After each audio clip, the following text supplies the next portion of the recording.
padroeira de um povo a lutar, a gente mineira te quer exaltar, não só lá na serra.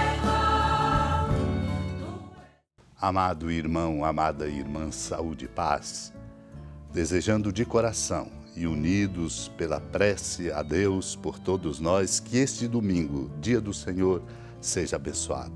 Abençoado, sobretudo, no repouso e no reencontro familiar e na convivência da amizade, e sobretudo na comunidade de fé, seja para nós um crescimento bonito na colocação de Deus no centro de nossa vida.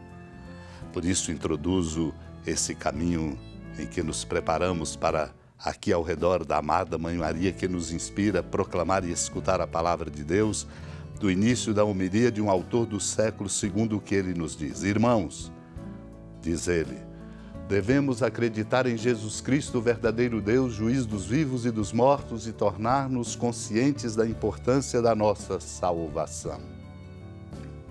Com efeito, se damos pouca importância a estas realidades, também é pouco o que esperamos receber. Os que ouvem falar destas realidades sem lhes dar atenção pecam, e todos nós pecamos se recusamos conhecer quem nos chama, a causa e a finalidade do seu chamamento, os sofrimentos que Jesus Cristo padeceu por nós. Que retribuiremos nós ao Senhor? Que fruto podemos oferecer-lhe que seja digno do que Ele nos deu? Quantos benefícios lhe devemos? Deu-nos a existência, chamou-nos filhos como nosso Pai verdadeiro, salvou-nos quando estávamos perdidos. Vendo-nos extraviados no caminho da morte, sabendo que fora dele não tínhamos esperança de salvação, compadeceu-se de nós e salvou-nos pela sua misericórdia. Chamou-nos à vida quando existíamos, quis que passássemos do nada à existência.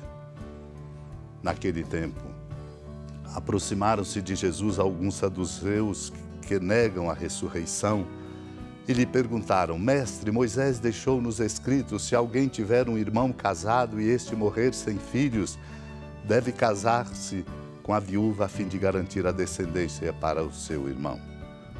Ora, havia 7 irmãos. O primeiro casou e morreu sem deixar filhos. Também o segundo e o terceiro se casaram com a viúva.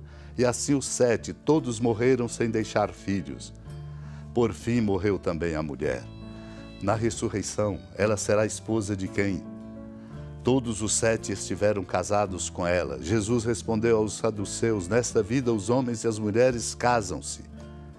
Mas os que forem julgados dignos da ressurreição dos mortos e de participar da vida futura, nem eles se casam, nem elas se dão em casamento, e já não poderão morrer, pois serão iguais aos anjos, serão filhos de Deus porque ressuscitaram. Que os mortos ressuscitam, Moisés também o indicou na passagem da sarça, quando chama o Senhor de o Deus de Abraão, o Deus de Isaac e o Deus de Jacó. Deus não é Deus dos mortos, mas dos vivos, pois todos vivem para Ele. Amado irmão, amada irmã, é muito importante no caminho da nossa vida, no dia a dia, nossas labutas, com nossos projetos, nossos interesses, nossas questões, nossos propósitos, saber que temos um horizonte que ultrapassa o nosso tempo. O tempo que Deus nos dá a graça de viver tem seu limite. Para uns mais cedo, para outros mais tarde, mas ninguém fica ilimitadamente no tempo. Por isso a nossa fé, exatamente pela experiência da ressurreição do Senhor, nos convida a olhar o horizonte que ultrapassa o tempo. E aqui compreendemos a dificuldade daqueles saduceus que se aproximaram de Jesus por negar a ressurreição, para lhes fazer esta pergunta capciosa e provocante. Mestre, Moisés deixou-nos escrito, se alguém tiver um irmão casado e esse morrer sem filhos, deve casar-se com a viúva a fim de garantir a descendência para o seu irmão. Eles estavam falando exatamente de uma lei que existia naquele tempo chamada a lei do levirato, exatamente porque não poderia ficar sem descendência. E aí lembram, 7 irmãos. O primeiro casou, morreu sem deixar filho. Também o segundo, o terceiro se casaram com a viúva. E assim os 7, todos morreram sem deixar filhos. Por fim morreu também a mulher. E aí vem a pergunta, na ressurreição, ela será esposa de quem? Todos os 7 estiveram casados com ela. Nós somos chamados a aprender, portanto, a base da nossa fé cristã católica. Nós não somos do tempo, nós somos para Deus e ultrapassaremos o tempo. Por isso a morte para nós não é um fracasso, embora seja existencialmente desafiadora e dolorosa. O Senhor então ensina, respondendo aos saduceus, nesta vida os homens e as mulheres casam-se, mas os que forem julgados dignos da ressurreição dos mortos e de participar da vida futura, nem eles se casam, nem elas se dão em casamento, e já não poderão morrer, pois serão iguais aos anjos, serão filhos de Deus, porque ressuscitaram. A nossa vida não termina no tempo. A nossa passagem pela morte vive a experiência para todos nós, por Cristo e em Cristo, de vencer a morte definitivamente. Os mortos ressuscitam, por isso lembra o Senhor a Moisés, quando Moisés diz: o Senhor é Deus de Abraão, Deus de Isaque, Deus de Jacó. Deus não é Deus de mortos, mas é Deus de vivos, porque nós vivemos para Ele. Ajude-nos no entendimento e vivências o que é encontrado no início de uma homilia de um autor do século II, quando diz: temos de pensar que Jesus Cristo é Deus, juiz dos vivos e dos mortos, e não nos convém ter em pouca monta essa nossa salvação. Se não lhe dermos importância, também julgaremos ser pouca coisa o que esperamos receber. Abra-nos, o Senhor, o coração e a mente, para assim compreendermos e qualificarmos o caminho da nossa vida, porque estamos caminhando para o reino definitivo, numa vida que vence a morte para sempre. Supliquemos.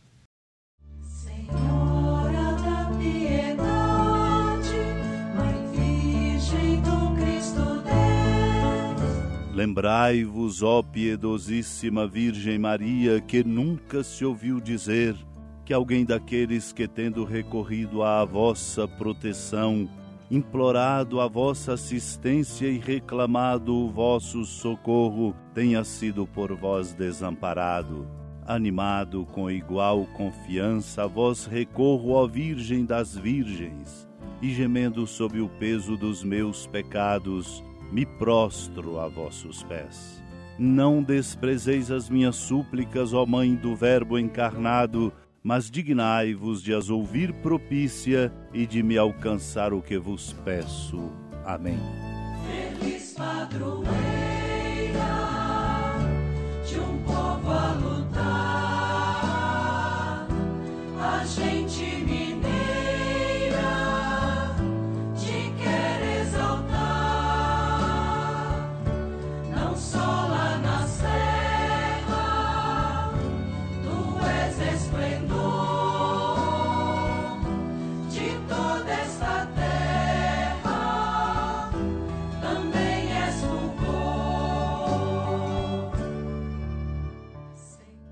Amado irmão, amada irmã, com alegria do Santuário Basílica da Padroeira do Estado de Minas Gerais, a Senhora da Piedade, que da sua casa de clemência e bondade nos acompanha e nos abençoa, do alto da serra, magnífica arquitetura divina, a bênção de Deus, amor misericordioso. Pai, Filho e Espírito Santo, desça sobre sua família, proteja sua casa, sustente sua vida, fecunde o caminho missionário de nossa igreja, nos encha de sabedoria e permaneça conosco para sempre. Amém. Feliz padroeira de um povo a lutar.